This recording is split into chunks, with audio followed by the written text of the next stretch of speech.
I'd like to welcome everyone here today. A lot of good food over there. Please continue eating as we have our meeting. As president of the board of directors of the Senior Adult Center, we would welcome you to our 48th meeting. That's unbelievable. We're getting close to 50.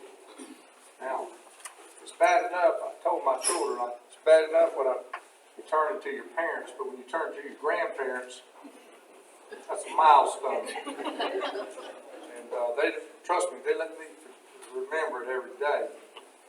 We'll start this meeting with an invocation by Tawana Williams. She's our transportation director.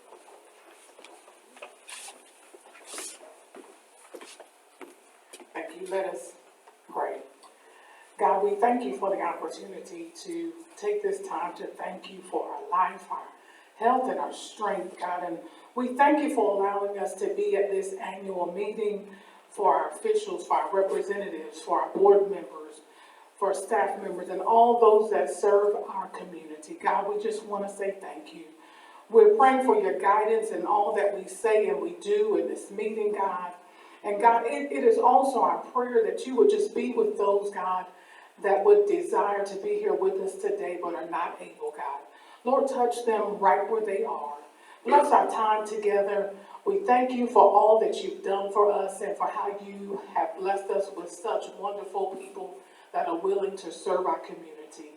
Bless us and be with us. It's in Jesus' name we pray. Amen.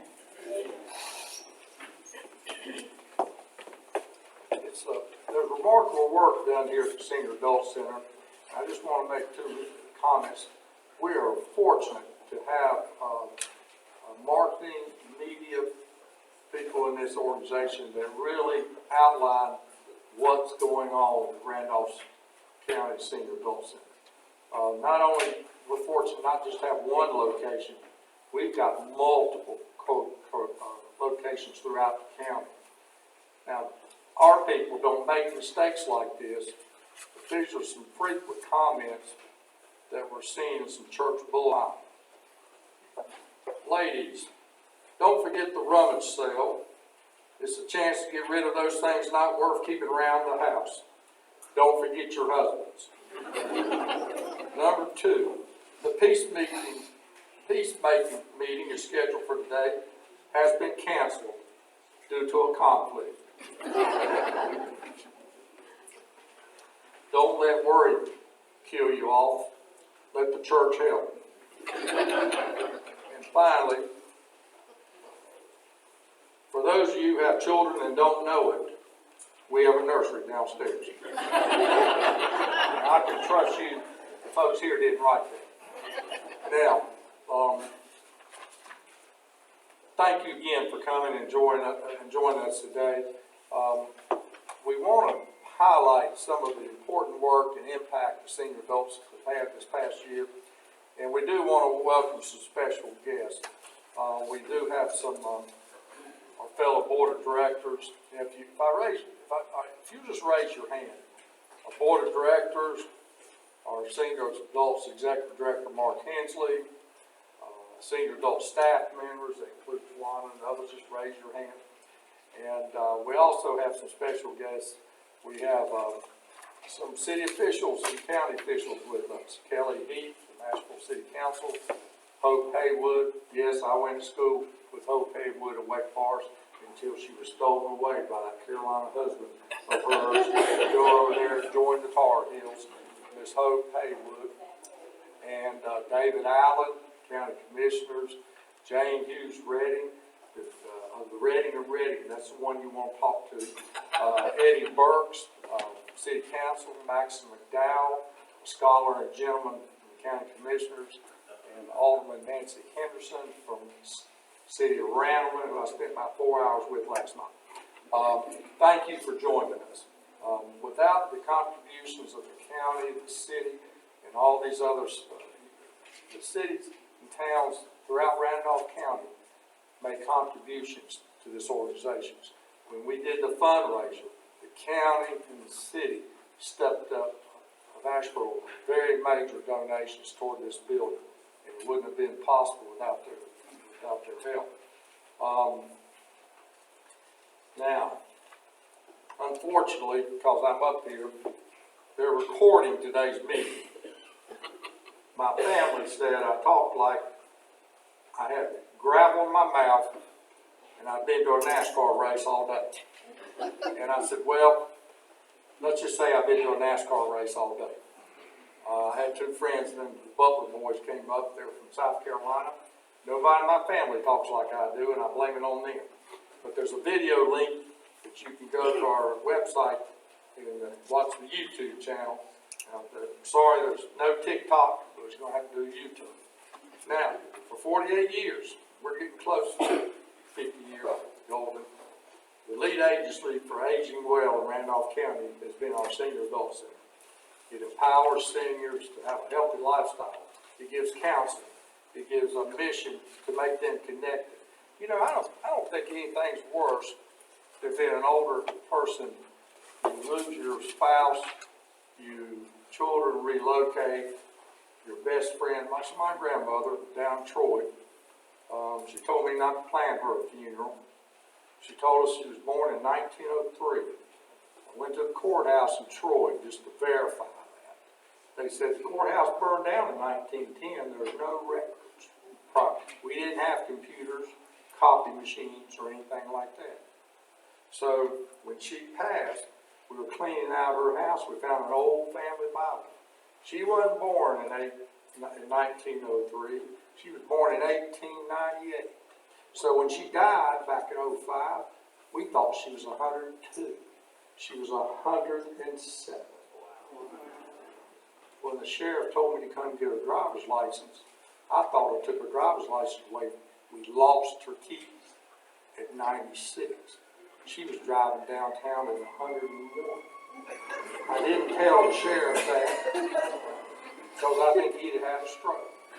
But he said she was driving down the center line downtown and I needed to get her keys. Now, I wanted to tell him 101 driving down the center line is pretty darn good. They're 101 years old or 101 miles per hour? 101 years old. She didn't want anybody to know how old she was. So what we do is we empower adults age 50 and over in Randolph County toward a life of personal independence, healthy aging, social connection, and lifelong learning. Just take a look at that building next door.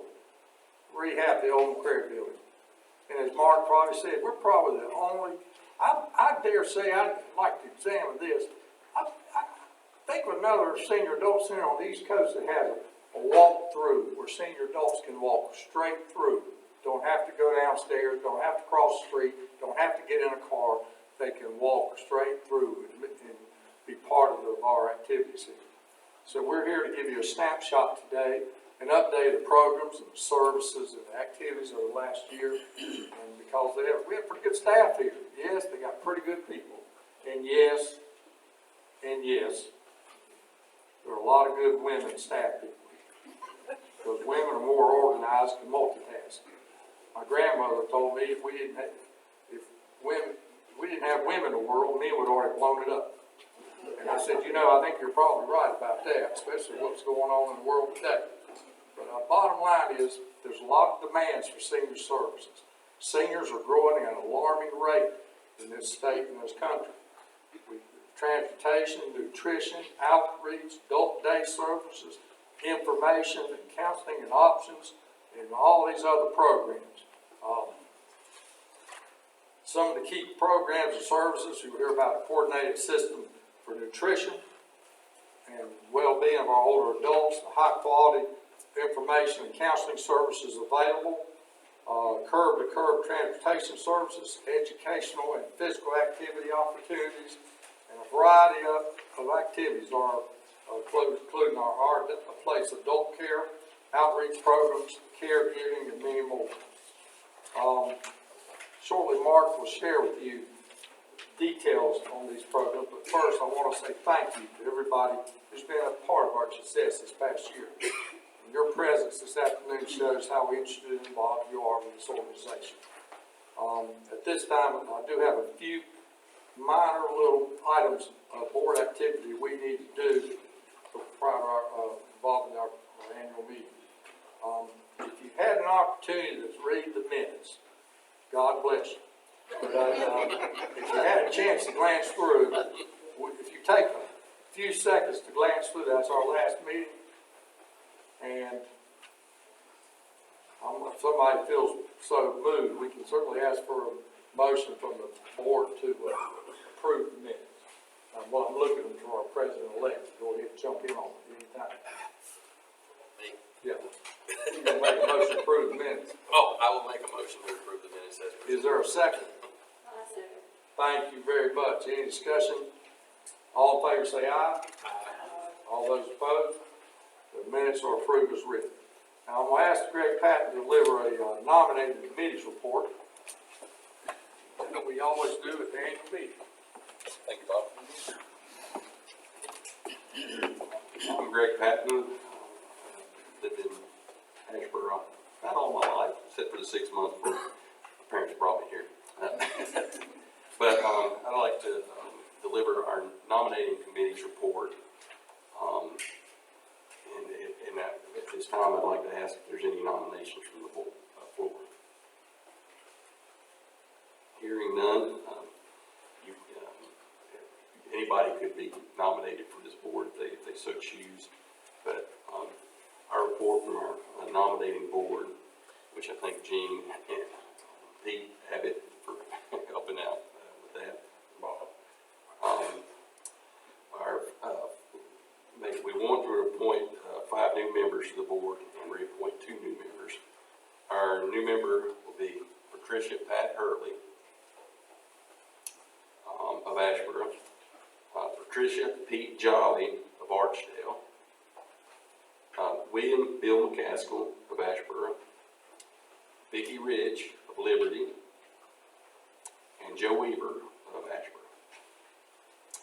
And we have the nominating board. We could go have a motion to approve.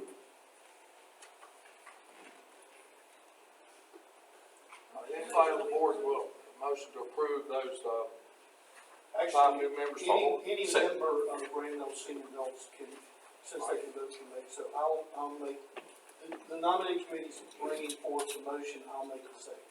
Okay. A nomination and a second. Do we have can I have a vote for that? All in favor, say aye. Aye. Any opposed?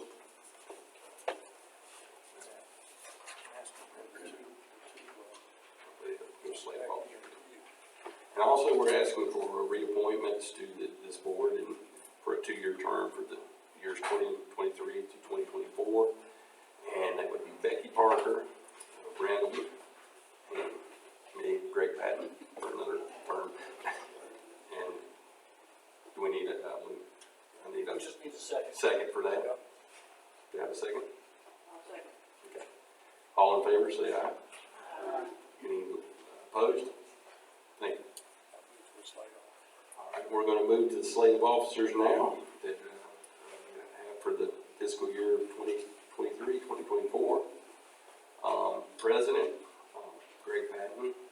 Kind of embarrassing to nominate yourself. Vice President, Nancy Henderson. Nancy's here, I believe. And Secretary, Kate Snuggs. And Treasurer, Pete Abbott. Do I have a second on those nominations? Second. All in favor, say aye. Aye. Any opposed? And then all those will be nominated. And is there any old business to discuss? Seeing, hearing none, we'll go back to Bob. Having no other business, we can close that business session. I'd like to call Tawana up and conduct the RCAT's public hearing. Explain to everybody RCAT. Oh, you want me to explain? Just for you. Okay, and you shouldn't have asked me to do that. I can talk for a while, but I know people want to go home. So, RCAT stands for Regional Coordinated Area Transportation System. And so we are blessed to serve many citizens throughout the year. On average, we serve pre-COVID, and we're almost back there again, about 50,000 trips that we do a year. We are a regional system. We cover Randolph and Montgomery counties. We have 28 vehicles in our fleet currently, and our fleet is yet expanding. Mark will probably tell you more about all of those exciting things that are going on in the world of transportation. But needless to say that there's never a dull moment. And because of planning, we are now in the process, and I'm here to open up the public hearing for the FY25 grant cycle. So this is for our FY 2025 Community Transportation Program applications to be submitted to the North Carolina Department of Transportation no later than October the 6th, 2024. So for the administrative grant, it is for $581,617, with the local share being $87,243. The capital, which covers our vehicles and those other capital expenses, is $340,800, with the local share being $34,080. And at this time, if there's anyone that would like to speak regarding that, and hearing none or seeing none, our public hearing is closed. Thank you.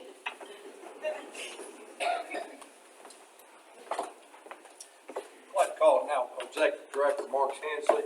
Mark is really a truly remarkable person to work with. He has a background in banking, very detailed oriented, and it has helped this organization in a lot of facets.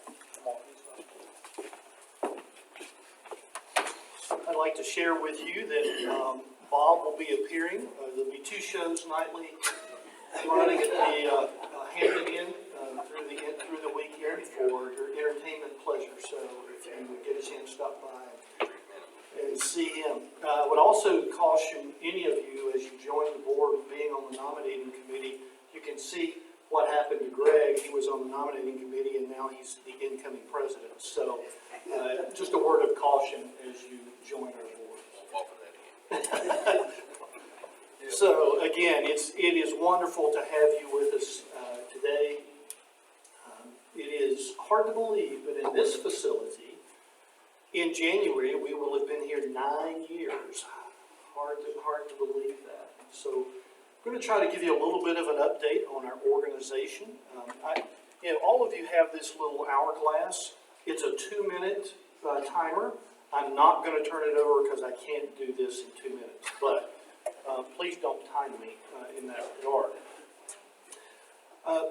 The theme of today's meeting is "Now is the Time," and in keeping with that theme today, you're going to hear me introduce our updates with various phrases that play on the theme of time.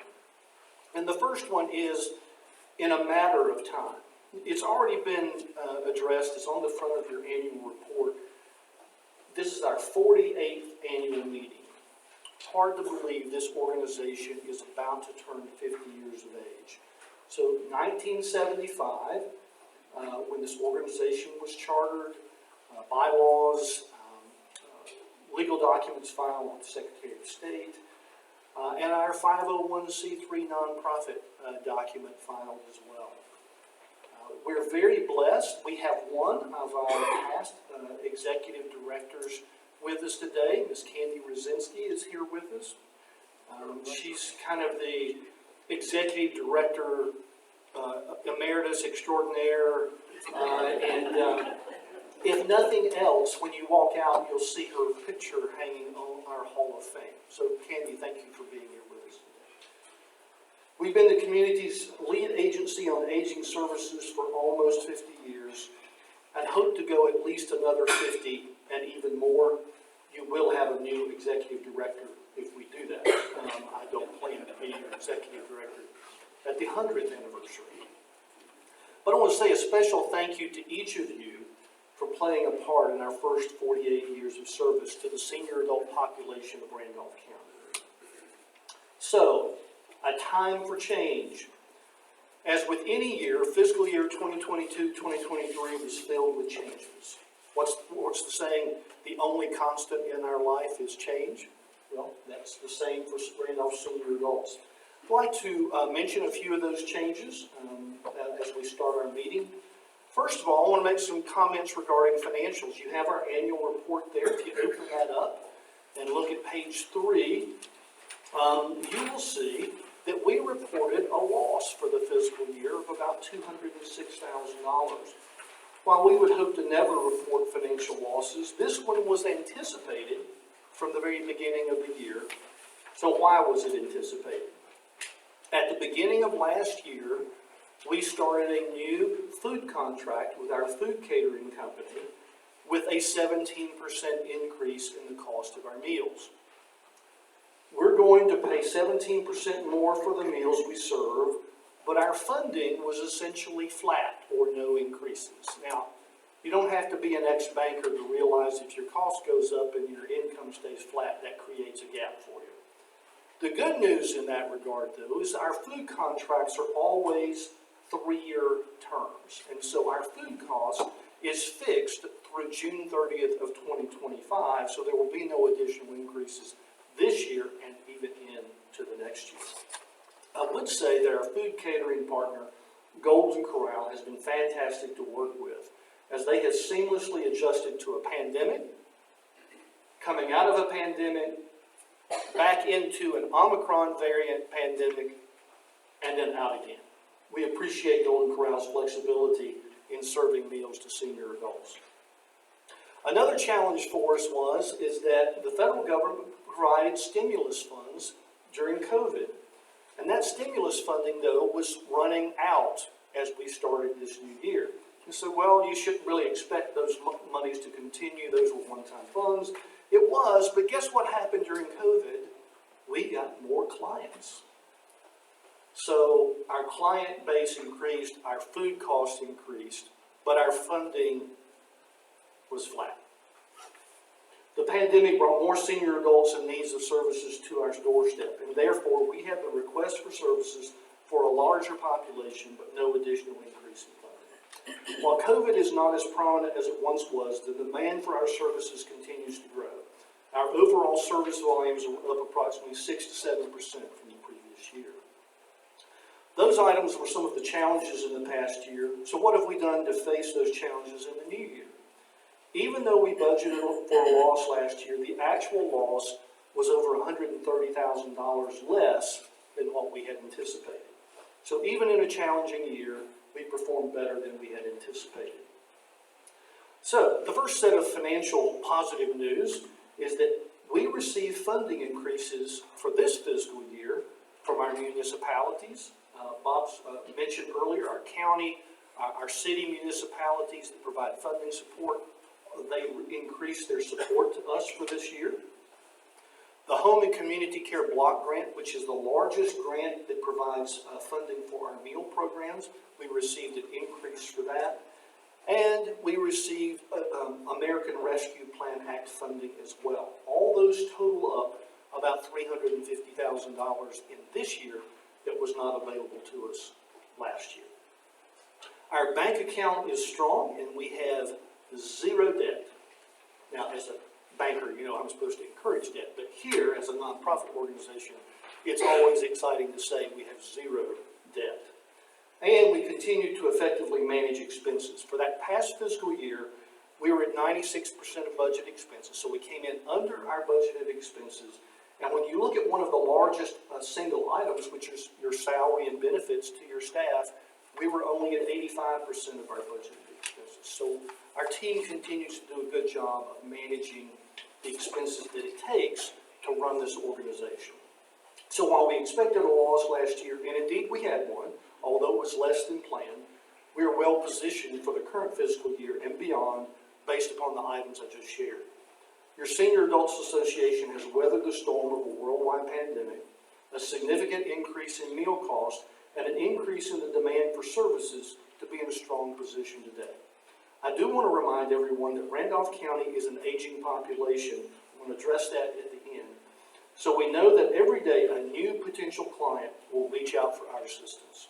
We will continue to work with our grant partners in order to meet that challenge. Some additional challenges or changes that we've encountered this past year. As Bob alluded to, starting in May of this past year, the Church Street Lofts began filling their apartments. We're very excited that from the day the last person went in, all 50 apartments have been leased, and they have a waiting list. That's something that's been in the works in planning for over 4 years, and it's so exciting to see that come to fruition. As Bob mentioned, it is my understanding it is the only facility of its type, senior apartments in the Southeast, where you can leave your apartment and be involved in senior activities and never step foot outside. So we're excited to have 50 new potential clients right out our back door or right across our sky bridge on the second floor. Just yesterday, some of us had sore backs, but yesterday, the Liberty Senior Center relocated. We had only spent the last 47 years in our prior facility. We've now got a good 2 days in the new facility. We moved from the Royce C. Wrightsell Center in downtown Liberty, 1 block, to the Liberty Town Hall. People say, well, why would you move?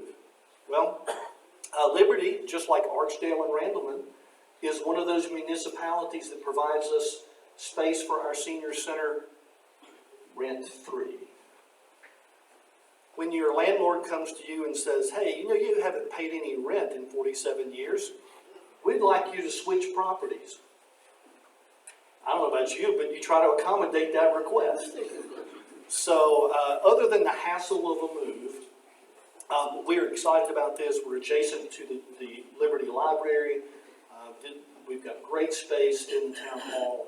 And so for the next 47 years, we look forward to being in the Liberty Town Hall.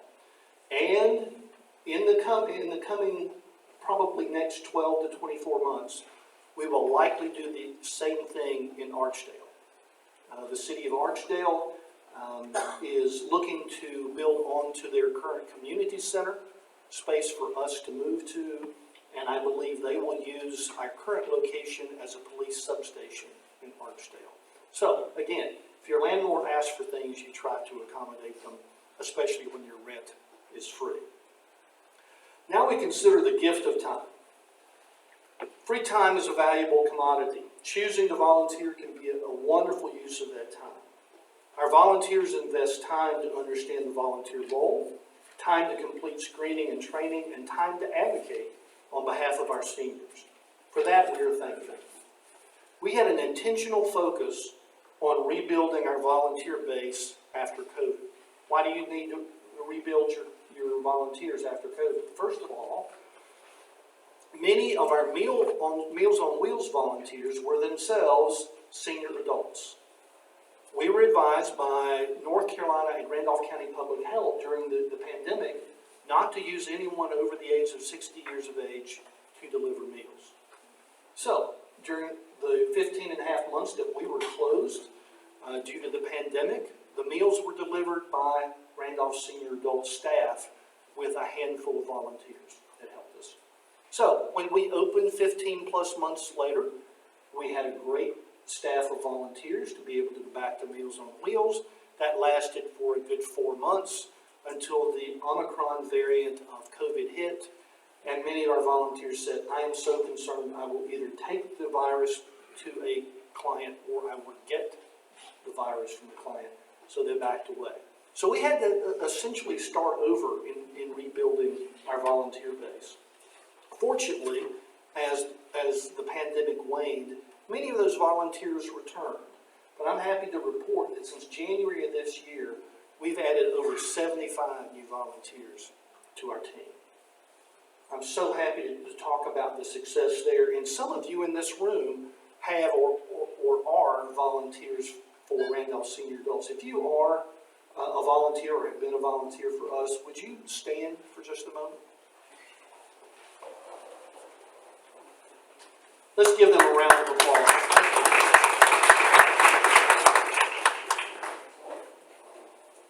Tawana's already alluded to RCATs, but when you talk about transportation, it's a mile a minute.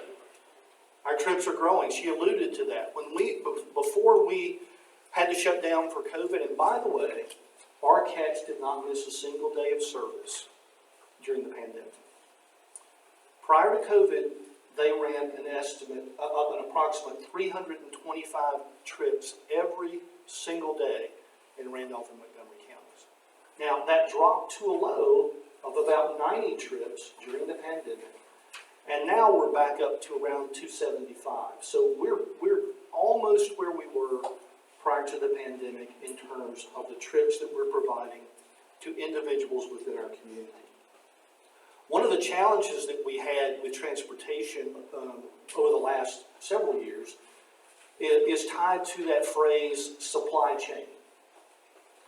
Believe it or not, those 28 vehicles in our fleet that Tawana alluded to, they don't run forever.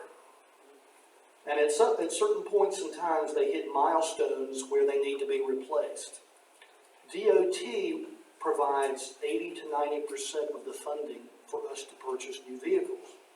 Two problems with that. We can't get the vehicles. Second problem, one of the light transit vehicles that you see on the road prior to COVID would cost us about $65,000. It's about $125,000 today. So those are some of the challenges, but we continue to weather that storm. However, as we continue providing our traditional RCATS transportation, as I mentioned, about 275 trips a day, 3 new initiatives have come to light that we're trying to participate in. The first one probably has gotten the most press, and it's called the Asheboro Zoo City Loop. This would be a departure from our typical transportation today, where you call, schedule a trip at least 3 days in advance. We pick you up, take you to your destination, and then take you home. This would be more of your traditional bus route. There would be 20 stops on the bus route from apartments on North Fayetteville as far south as Randolph Community College, all places in between. There would be 8 routes a day, Monday through Friday, and 2 vehicles running on each route. We're very excited about that. And one of the most exciting things about that is, if everything works out, this will be our first venture into electric vehicles. We're working with the city of Asheboro on a grant program that would allow us to purchase 2 electric light transit vehicles, as well as 2 charging stations to be able to charge them and to run those routes. So we would be able to help people get from point A to point B, and also have less of an impact into our environment with the electric vehicles. A second initiative that's come up through RCATS, that name is pretty prominent in our community. We're calling it the Toyota Shuttle. With projections, at least initially of about 2,500 employees working at Toyota, some of them won't have reliable transportation, or simply put, they won't want to drive to northeastern Randolph County every single day. So we're working both with Toyota and with our Randolph County commissioners to see, is there a need to provide a shuttle service at shift change for individuals who would like reliable transportation to the Toyota plant. The third initiative is trying to take advantage of that incredible facility that we have in our county called the North Carolina Zoo. And we're looking at a North Carolina Zoo shuttle. We all know that currently at the zoo there are 2 continents, North America and Africa. But with some state legislative funding, that's going to double. There's going to be 2 additional continents added over the coming years. Now, if you've ever been there and tried to see it all in one day, you can do that with 2 continents, but you can't do it with 4 continents. So we hope that translates into people spending the night in our community. So wouldn't it be great if your family drove in from Wilmington to go to the zoo on Friday and Saturday, and when you check in at the hotel, that person checking you in could say, would you like transportation to the zoo free of charge to pick you up and then bring you back? So we're going to be working with the zoo and area hotel accommodations on potentially a North Carolina Zoo shuttle. Now, all 3 of these initiatives require additional funding over and above what we received from North Carolina DOT. But working through grants, local businesses, and our area municipalities, first we determine, is there a need? If there is a need, how do we solve it? The good news is that RCATS has the expertise and the team to make that happen, especially when you're in a community that doesn't have public transportation. So from RCATS to what we do every day. Like clockwork, we serve. The first thing I would mention is something that's not always well known to people, information and options counseling. But it's that team that helps people with their Medicare open enrollment, their senior health insurance questions, family caregiver support, providing box fans to seniors who need them during the summer, all the multitude of things that they do. Let me just single out one piece about information and options counseling. For the last 5 years, they have been the #1 provider in the 12-county Piedmont Triad region in number of clients served and dollars they save those clients. And for the last 5 years, they've been #2 in the state for number of clients served and #12 for number for dollars saved. So a phenomenal performance by a team of 2 people. And so we're always very proud of information options counseling. But you know, the way most people know senior adults organizations is through its meal programs. Every weekday, congregate meals are being served in each of our senior centers starting around 11:15. And also every weekday, our army of volunteers are delivering those same hot, nutritious meals to our homebound Meals on Wheels clients. Also, every 2 weeks, frozen meals are delivered to seniors in more remote parts of our county. If you looked at the back of your annual report, you will see that for the last fiscal year, we served almost 96,000 meals in Randolph County. And I would just remind you again that if you're age 60 and older, you pay $0. There's no cost to the seniors that are 60 years of age for a nutritious meal. I like to use the word nutritious because I used to say it this way, seniors, and then I thought, no, we're all this way. Left to our own devices, we would snack our way through the day. Potato chips and cookies and popcorn and ice cream and all those fun things that we like, not very nutritious.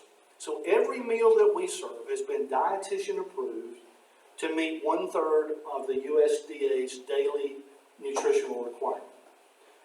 Equal to that nutritious meal is the social connection of having somebody on that senior's front porch when they deliver that meal. And speaking of social connection, let's talk about time well spent. Research shows that spending time on others makes people feel like they have done a lot with their time. Ironically, the more that we do with our time, the more time we feel that we have. We are doing some things now since COVID. We've regrouped and we're doing a lot of traveling with our seniors. In just a few weeks, we will be taking a group to the state fair. That's one of our annual day trips that we do.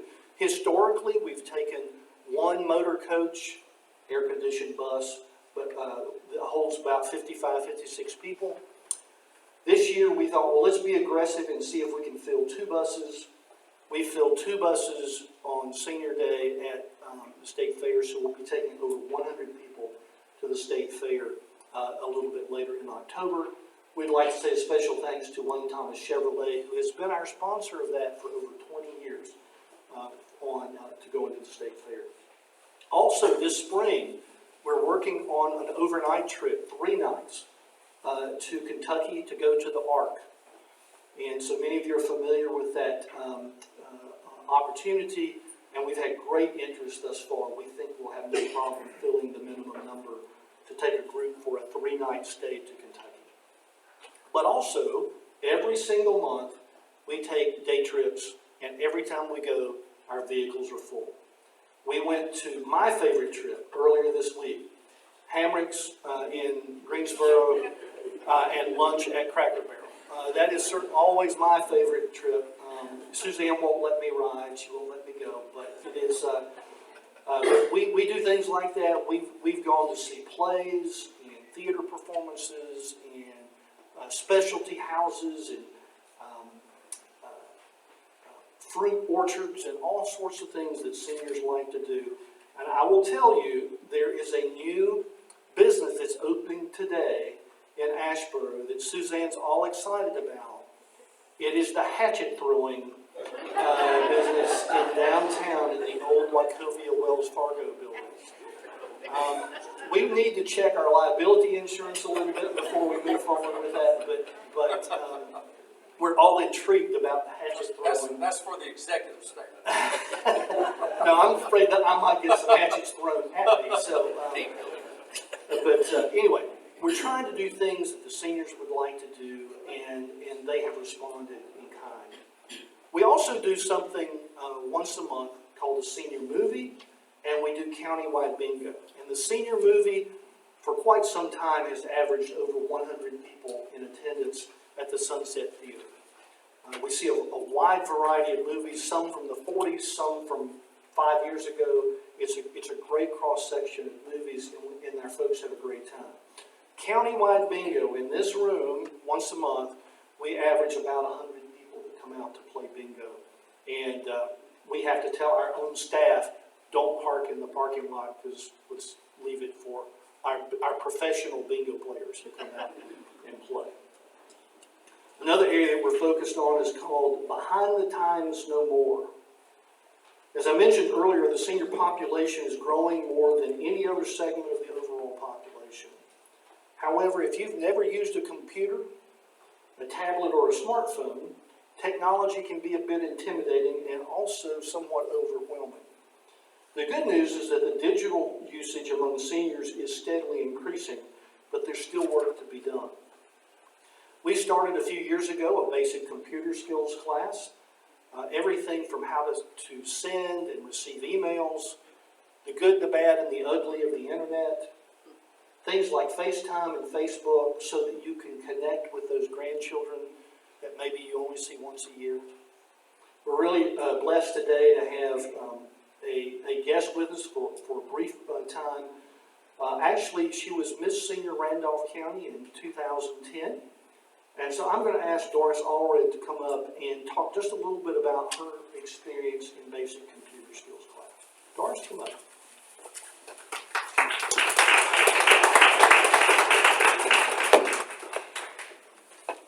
Wow, aren't we proud to be from Randolph County after all the activities that you've just described?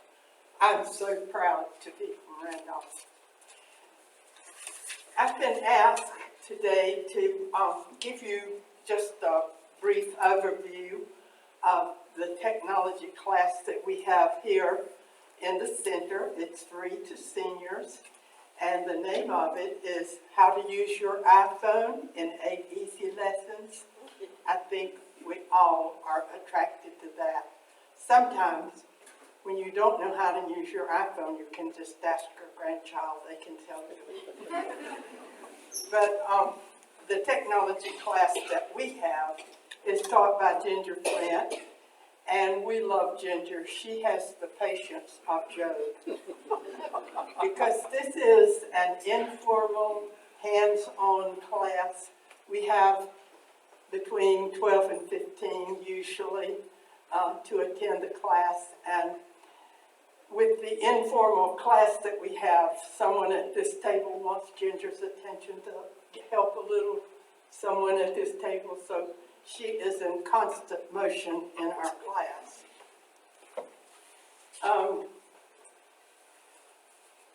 It consists of 8 different sessions, and the sessions, the first session that we had, we learned how to navigate around in our iPhones.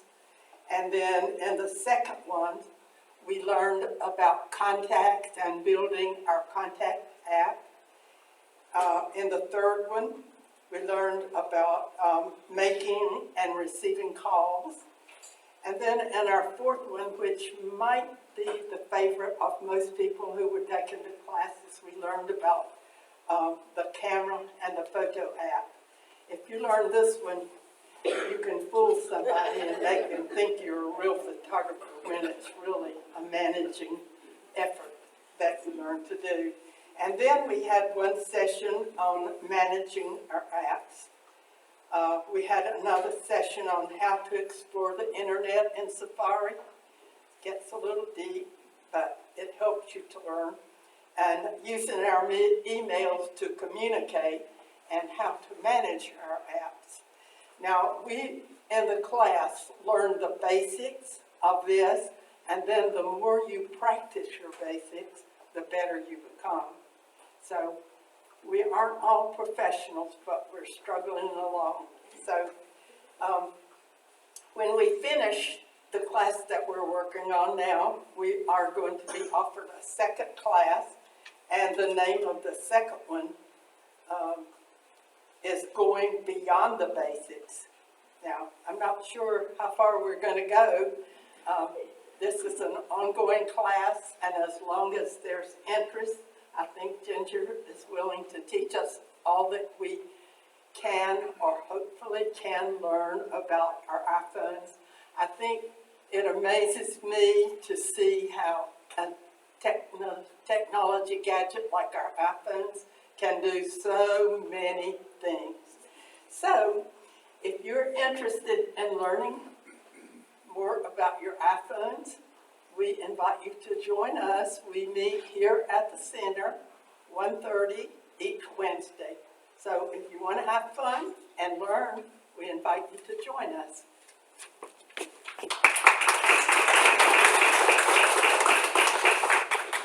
Thank you, Doris. That was good, and she even got a plug in for the class. That was really well done. We do have a lot of power in our pocket in those smartphones, and thank goodness we spend our time looking at cute puppy and cat videos with all that technology that we have. So finally, time waits for no one.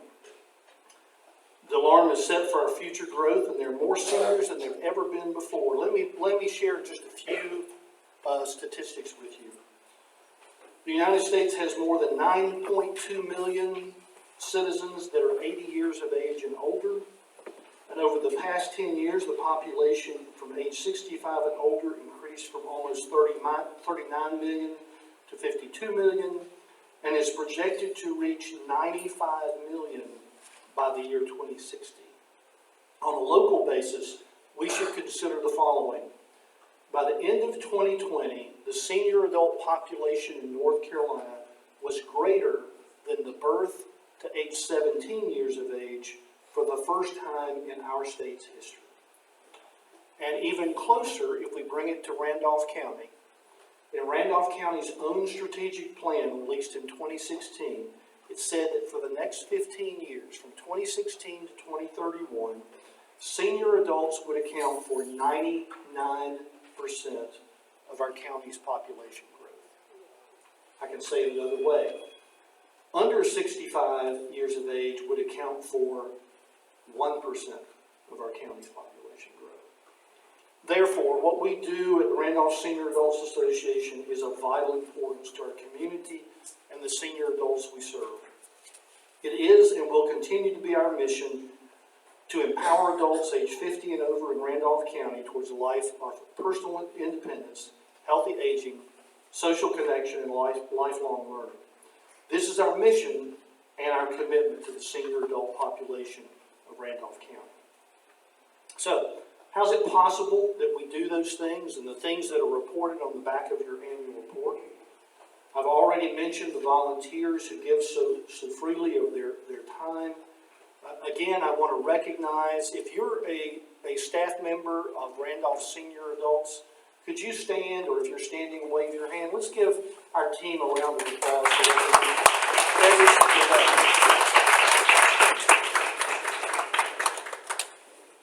I'm looking at the table in the back that didn't stand. But we do have an opportunity here to recognize some folks who have hit certain service awards or milestones in their service to our organization. So I'm going to call up our outgoing president, Bob Wilhoit. He's going to read the names of those folks that are having service awards, and I'm going to hand them their awards.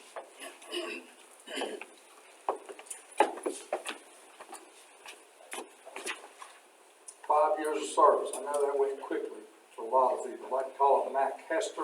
He's RCAT's transportation coordinator. He's probably lording over. He worked at the.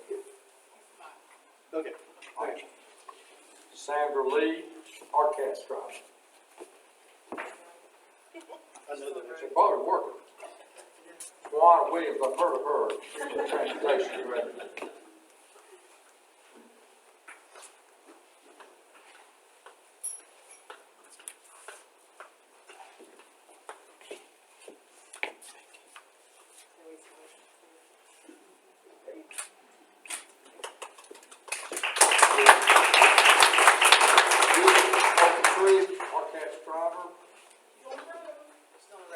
On the road, working. Some fella named Mark Hensley. Been here 5 years. There you go.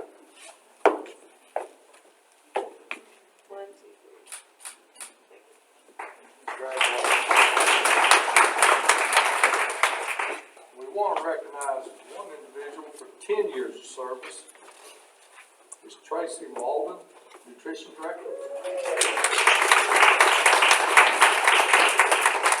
Very resilient person.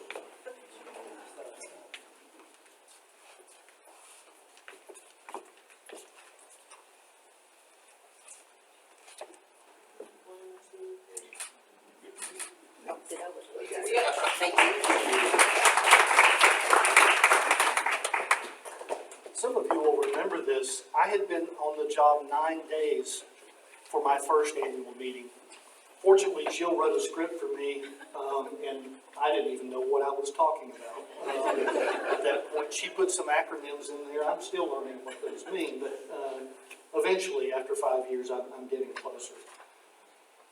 We couldn't do this without our board of directors, and Bob asked them to wave a little bit earlier. We've got a mix today. We've got board members that are serving currently. We've got board members that are stepping down after 4 years of service. And we've got a couple of our new board members that you just voted to add to our board. But we do have some folks that are retiring with us today. I'm going to ask that our incoming president, Greg Patton, come up, and I'll read the names and he can present the award. First, Ann Callicutt's not with us today. She was our board vice president. She chose to go to Aruba over coming to the annual meeting.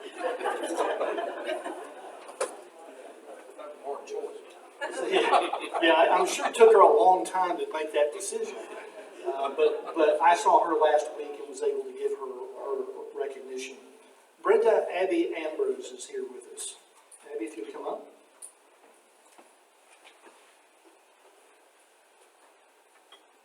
Just give it.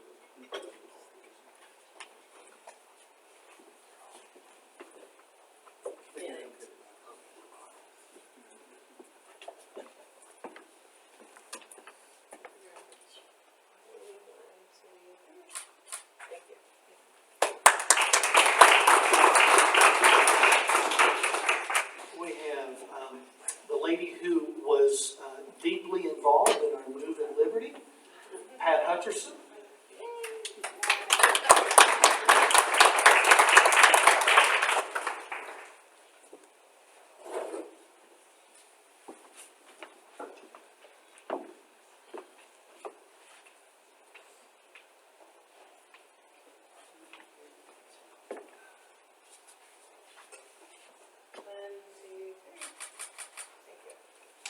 Greg's gonna look like Will Chamberlain. And then we want to recognize a board member who went above and beyond, not only a board member for 4 years, but for the past 2 years has been our board president. I would share with you that the president's pay is double what the other board members receive. 2 times 0 is still 0, but we're so blessed and so beholden to Bob Wilhoit as our president.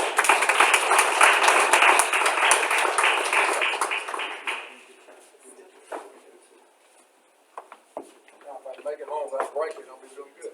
Don't break that. Thank you. All right, one last announcement I'd like to share with you, and I'm very fortunate that the Board of Directors has empowered me to make this announcement today on their behalf, that they have unanimously voted to induct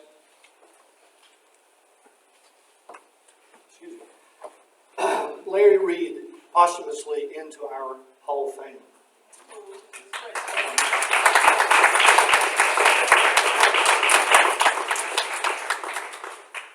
At a time of his wife Joe's choosing, we will hold an induction ceremony, and at that time we will add Larry's photo and support to the Randolph senior adults to our existing Hall of Fame wall that you all passed when you came in and you will see on your way out.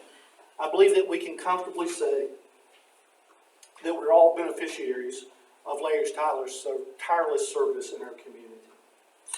So before I call up our new board president, Greg Patton, to adjourn our meeting, I'd like to also offer our sincere appreciation to Jill Jackson, who's our Director of Marketing and Community Engagement, and all of the staff who make today a reality.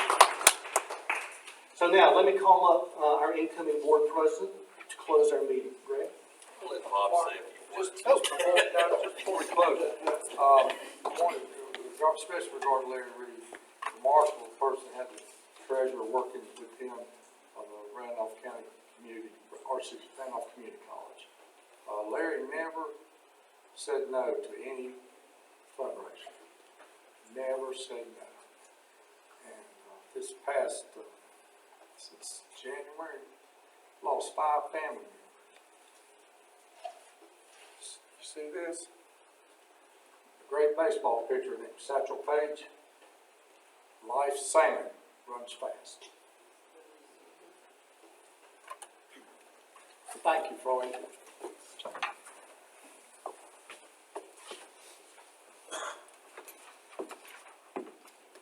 Thank you, Bob. Thank you, Mark.